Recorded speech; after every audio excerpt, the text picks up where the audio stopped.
वो कहते हैं ना, मंजिल उन्हीं को मिलता है जिनके सपनों में जान होता है।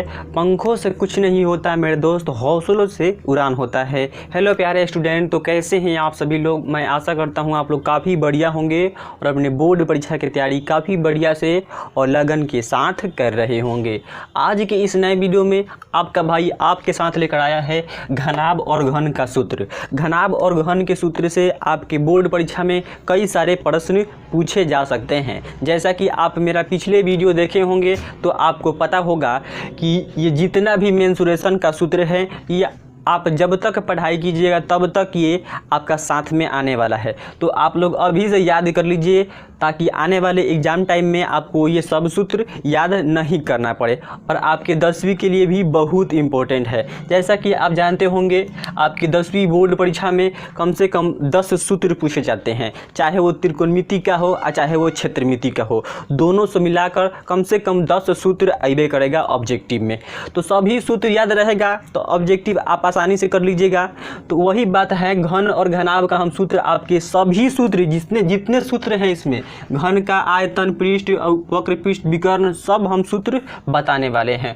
और इससे जो बेसिक है, जो हम नीचे पढ़ के आ गए हैं, घनाभ और घन में शीर्ष कितना होता है, किनारा कितना होता है और इसके फलक कितने होते हैं, ये सभी के सभी बातें मैं बताने वाला हूं। तो आप लोग कलम और कॉपी खोल लीजिए और सभी बातें नोट करने का प्रयास जरूर कीजिएगा।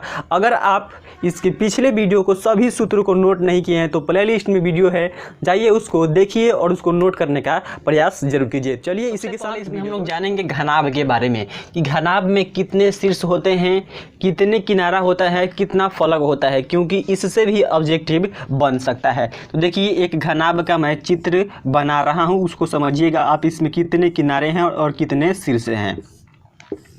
ये रहा आपका घनाभ। और घनाभ में सबसे पहले पूछेगा इसके कितने फलक होते हैं। फलक होते हैं यानी कितने इसके पृष्ठ होते हैं। तो घनाभ का पृष्ठ आप लोग गिन सकते हैं। चलिए सबसे पहले मैं बुक को आपको लेके सामने आता हूँ। ये एक प्रकार का घनाभ है, घनाभ के जैसा है, घनाभ है। देखिए इसके फलक कितने हैं। तो फलक देखिए, 1 गो, 2 गो, 3 गो, 4 गो, 5 गो, 6 गो। अपने रूम को ले लीजिए, जिस रूम में आप बैठे हुए हैं। तो एगो ऊपर वाला, एगो नीचे वाला, एगो राइट वाला, एगो लेफ्ट वाला, एगो उस साइड वाला, एगो इस साइड वाला। तो ये आपका क्या हुआ, घनाभ हुआ। तो घनाभ में कितने फलक होते हैं। तो फलक होते हैं आपके, फलक होते हैं कितने, 6 गो फलक होता है।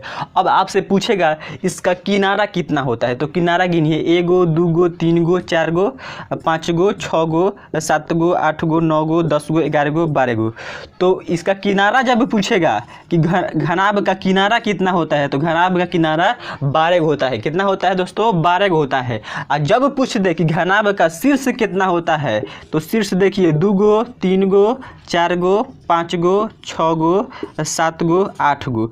जब शीर्ष पूछे कि घनाभ में कितने शीर्ष होते हैं, तो 8 शीर्ष होते हैं। ये सभी के सभी बातें आप लोग याद कर लीजिए। कहीं भी आपसे पूछा जा सकता है कि घनाभ में कितने शीर्ष होते हैं और कितने फलक होते हैं और कितने किनारा होता है। तो देखिए 8 गो शीर्ष होला, आप फलक 6 गो, किनारा 12 गो।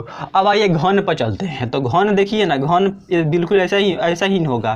घन तो आप लोग बनाना जानते होंगे बचपन से ही। तो ये घन है। तो घन में भी 6 फलक होंगे, 6 फलक होंगे, 8 गो इसका शीर्ष होगा, अब 12 गो इसका किनारा होगा। जैसा ये घनाभ में थोड़ा लंबाई चौड़ाई सब होता है, इसमें सब भुजा बराबर रहता है, सब भुजा बराबर रहता है।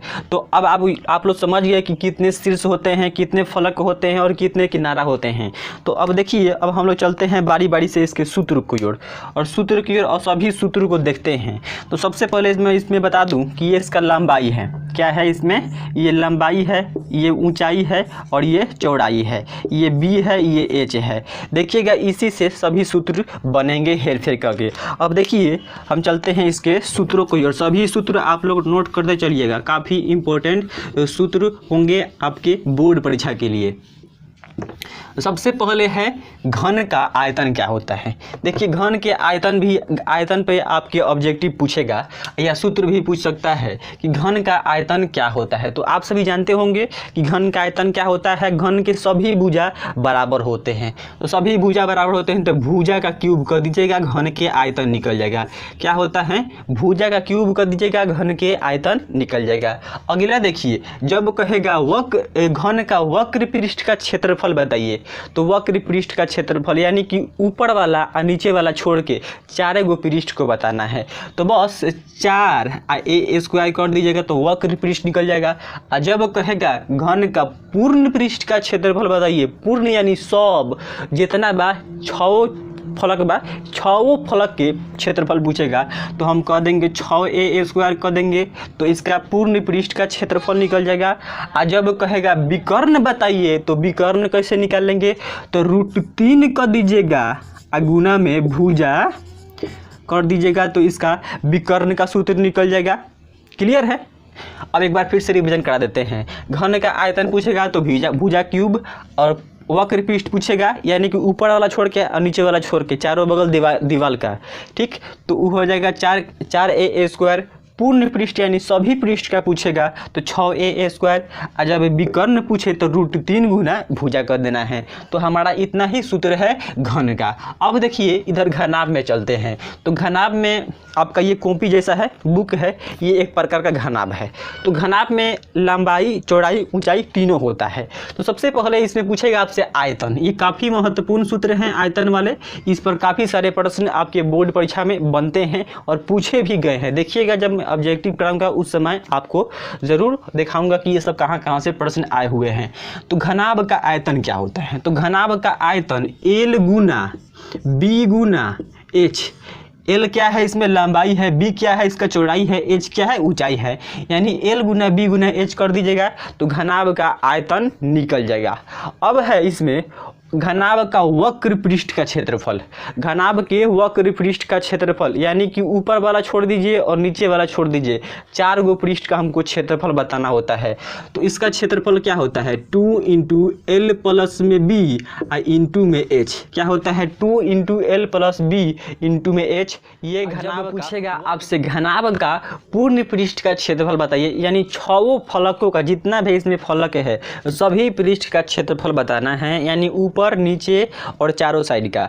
तो इसका क्षेत्रफल का सूत्र क्या हो जाएगा, 2 × LB प्लस में BH प्लस में HL। आप सभी जानते होंगे इसमें L क्या है, लंबाई है, B क्या है, चौड़ाई है, H क्या है, इसमें ऊंचाई है, B क्या है, इसमें चौड़ाई है, और H क्या है, ऊंचाई है, H क्या है, इसमें ऊंचाई है, L क्या है, लंबाई है। तो 2 × LB प्लस में BH प्लस गुना में प्लस होगा, यहाँ पे प्लस में HL, यह उसका पूर्ण पृष्ठ का क्षेत्रफल हो जाएगा घनाभ का। और जब पूछेगा इसका विकर्ण बताइए तो विकर्ण का सूत्र क्या होता है, विकर्ण का सूत्र कुछ नहीं है, बस रूट अंडर करेंगे और जो भी है L स्क्वायर प्लस में B स्क्वायर प्लस में H स्क्वायर कर दीजिएगा तो ये घनाभ का निकल जाएगा विकर्ण। अब आपसे पूछेगा सूत्र में, देखिए जब आयतन दिया रहेगा, लंबाई दिया रहेगा, चौड़ाई दिया रहेगा, तो पूछेगा उसका ऊंचाई, तो इसका सूत्र बना लीजिएगा। क्या बना देते हैं, आपको थोड़ा सा परेशानी हो सकता है। तो जब पूछेगा घनाभ का चौड़ाई बताइए तो घनाभ का चौड़ाई कैसे निकालेंगे, आयतन बाटा में कर दीजिएगा। और चौड़ाई पूछा है ना, चौड़ाई पूछा है तो लंबाई और गुना में ऊंचाई कर दीजिएगा तो घन का चौड़ाई निकल जाएगा। और जब पूछेगा घनाभ का लंबाई बताइए तो लंबाई कैसे निकालेंगे, आयतन कर दीजिएगा, आयतन और बाटा में B गुना H कर दीजिएगा।